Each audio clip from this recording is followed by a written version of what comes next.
السلام عليكم دمان قرابتي iyo saaxiibadayda iyo aan ku saaxiibnay warbaahinta social media alxamdulillah waxaa ilaahay igu soo celiyay magaaladeydii iyo anoo nabad qaba haddee dad badan oo igala socday Facebook iyo meelaha social media-haba waxay ogaayeen anigoo markii ugu horeysay aan dhihi karo markii labaad laakiin markii ugu horeysay wadankii hooyo aan tagay oo aan qaybo ka mid ah soo booqday 2014 baan mar tagay laakiin hadda wax kaga duwanay waxaan siiyay ahamiyad sidaan waxyaala qaarkood uga ogaan lahaa ama ha noqoto ummaddu say u nooshahay say u fakerayso ama ha noqoto xagga dhaqaalaha xagga ehelka xagga dadka xagga horumarka xagga waxbarashada oo aan siiyay waqti badan arrinta ku saabsan siyaasadda waqti ma siinin way yartaa intaan siyaasi la kulmo maba waa hal iyo laba weeyaan iyagan ahmiyad fiican maana siinin sababtoo ah taa waxaad moodaa siyaasadda waa laga dheragsan yahay dadka halkan jooga oo Edmonton Canada iyo Alberta jooga way ka dheragsan yihiin oo waxayba ka warqabaan siyaasadda xagga joogta in ka badan meesha hadda aan joogno oo nolosheeda ku xiran tahay la xiriirta waanu ka warqabnaa taasuna waa dhibaatada na haysatay ka mid inaanan ka warhaynin meesha hadda aan ku noolnahay dad yar baa hadda ka warhaya in uu doorasho ka jirto halkan iyo cidda u baahan inaynu taageerno iyo cidda aynu doonayno inaynaan taageerin waliba meesha ugu muhiimsan oo ahayd magaalada iyo municipality-ga doorashadoodii baa soo socotay inkastoo federaalka hadda kasoo horeeyo 20 bisha ay noqonayso haddaba walaalayaal anigu kolleyba la mid maayo dadka kale oo iyagu doonaya inay isku soo caanbixiyaan inay social media-ha soo galaan laakiin anigu hadda waxaan u arkaa dadkeennii inay u baahan yihiin inaynu iska wacyigelino aqoonteena kor u qaadno meelo badan oo ama halkan ha noqoto ama wadankii ha noqoto wadankii dhibaatada innaga aanan ogeyn saameyn aada u weyn bay nagu leedahay marka loo fiirsho nolosheena halkan ah oo Canada iyo Alberta iyo Edmonton ba siyaabo ka waliba ka weyn ee anagu aynaan maartay dareensanayn sababtoo ah innaga inta badan dhibteen waxay ka timaadaa iyo saameynteedu waxay ka timaadaa wadankii qof walba wuxuu la xiriiraa qof isaga u gaara oo si gaara laakiin halkan aan joogno dad aynu ka wareysano ama cid aynu ka wareysano gaar ma jirto maba mahmiyad ma saarno saasay taana saameynta ugu weyn halkan baa nagu leh oo booliiskan ilmiheenni maalin walba laynaya ama xiraya ama u sameynaya criminalka ama ha noqoto dadkeennii immigrationkan saameynta nagu lahoo maxaa la yidhaahdaa isbaarada u dhigtay dadkeenni waxaasoo dhan waxaa laga yaabaa inaynan ahmiyad siinin dhaqaalaheenni gabdhaheenni iyo banaanka lagu marka waxaan ka hadlayaa saameynta ugu weyn xagga nagu leh xagga waxay naga caawin kartaa waa isu baahana iyaga keliya maaha wax noo baahan innagu waa u baahanay sababtoo ah waxaad moodaa dhaqankii iyo diintii iyo ehelnimadii inay naga sii suulayso iska badaaba dhallinyaradeenniiba inaynaan maaragtay kusii jiro marka xagga inaynu ehel la yeelano oo xiriir la yeelanahay waxay wax weyn ka taraysaa halkan marka waxba yaanan hadda kusii dheeraan inaan faahfaahinta aan rabay inaan ka baxsho saameynta ay nagu yeelanaysa xagga iyo sababta ay noqonaysa inaynu xagga ahmiyad siino si aynu halkan ahmiyad u siino iyo arrin weji ka duwan oo aan rabo inaanu innaga hadda ka bacdi aan isdhihi karo waa inaan ku aragnaa arrintaas sababtoo ah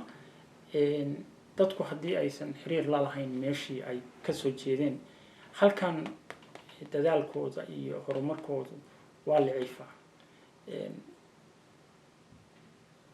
example ma ay maxalaya example badan baa jira kaba soo qaad dadka wadankan loogu yimid maadaama dadkan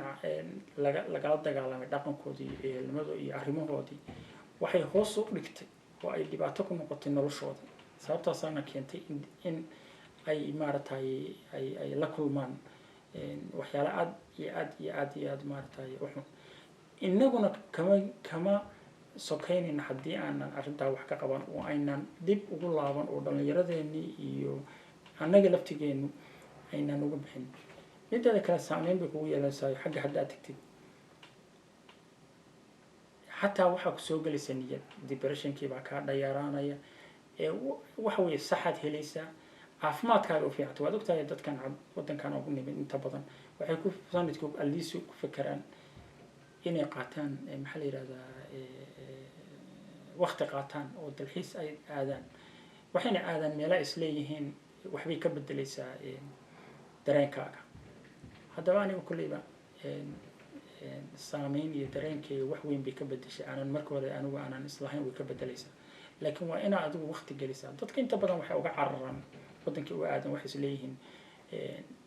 waxbaa lagu weydiisanaya yes waa lagu weydiisanaya laakiin arrinta laftigeeda arrintaas ku saabsan weydiisashadu haddee sidaad adigu u maaraysid bay ku xirnaanaysaa midda kaleetana dee sadaqa waa lagaaga baahan yahay marka laakiin waxay ku xirnaanaysaa oo anigu aan ra'yi ahaan leeyahay qofku meelsha uu tagayo waa inuu qof ka yaqaana taasi waxay wax weyn ka bedelaysaa sidaad u aragtid iyo aqoonta aad ka qaatid meesha aad timid aniga hadda for example markaan waagii 2014 aan tagay garowe iyo gaalkacyo labadaba waa tagay iyo bursaalax labadaba waa tagay labaduba saddexduba waagaas waxa weeyaan ahamiyad fiican ma ana siin dadna igala tagin wax weeyaan waxba anigu baa maartay guriga iska tagay iyo meelaha soo booqanay markaan ka soo tagay wax xiisaa oo aan u lahaa ma jirin laakiin hadda way ka duwanaysaa sababtoo markaan wadankii tagay waxaan la kulmay dad ehelkay ah oo maartay aan halkan isku naqaanay galkacyo ha noqoto garowe ha noqoto hargeysa ha noqoto booraba ha noqoto oo iyadaas oo dhan waxaan la kulmay dad aqoon ilaah oo waxay kala barayay magaaladii oo ahmiyad maartay xiise ii gelisay magaaladii inaan maartay si aanan marka hore aan arkeen inaan u arko marka walaalayaal waan salaamay dhamaantiin annaga hadda magashan leeyahay Edmonton waxaan ugu soo foolay laba doorasho midkii federaalka ah 20 September dhacay oo very muhiim ah iyo mid ka sii muhiimsan oo aan rabnay inaan aad uga qayb qaadano oo ah doorashadii magaalada iyo iskuulka maartay school board oo ah dadkii iskuulka noo qaabilsan ilmaheena wax barayay labaduba muhiim fiican bay noo leedahay oo ah dad aad iyo aad maartay xiiso leh baa carray oo qayb Soomaali ah ku jirto marka waxaan halkan iyo waqtiyada soo socda aan ahmiyad iyo siinayna inaanu la wareysano dadka aan rabno inay maartay arrintaas maartay soo galaan sababtoo you have to know hadaadan taageerin dadka adiga waxyaalaha ugu weyn oo naqabsada waxa weeyaan inagu waxaynu rabno dadka rabno waa naqana laakiin dadku waxay naga rabaan ma naqaano waana adag tahay marka dadka waxay aad ka rabtay inay wax kaala qabtaan hadaadan ayagu waxay rabaan wax kaala qaban marka all the politicians ka hadda jooga waxay u baahan markan oo kala way marka ay ku baahan yihiin oo wixii hadhow aad adiga iyagu heshiis wada gaari kartaa oo ay ka aqoonsanayaan dadka marka waa muhiim inaynu ogaan dad Soomaaliya oo inaga dadkeena baa cararaya u baahan in taageero la siiyo dad waxa jira inaga ajnabi ah wadanka nala wadaaga laakiin laga yaabaa interestigeenu inuu isku meel yahay waxyaalahaas oo dhan waxay u baahan tahay wacyi inaan siino hadda iyo wixii ka dambeeya October 18 way waqtiga maarta marka haddii aad dibadda jirtid oo aad dan kale ama aad lixjala kale dadka halkan jooga waxaan jeclaan lahaa inaad nagu boorisaan inaynu ka qayb qaadano siyaasadda iyo dhaqanka iyo wadankan leenahay inaanu qayb ka qaadano oo aanu door weyn ku yeelano sababtoo wadankan baa hadda nuuran oo aanu ilmahayaga iyo xantayada la nimid inta marka aan waqtiyadan soo socdo waxaan jeclahay in la wadaago dadka hadda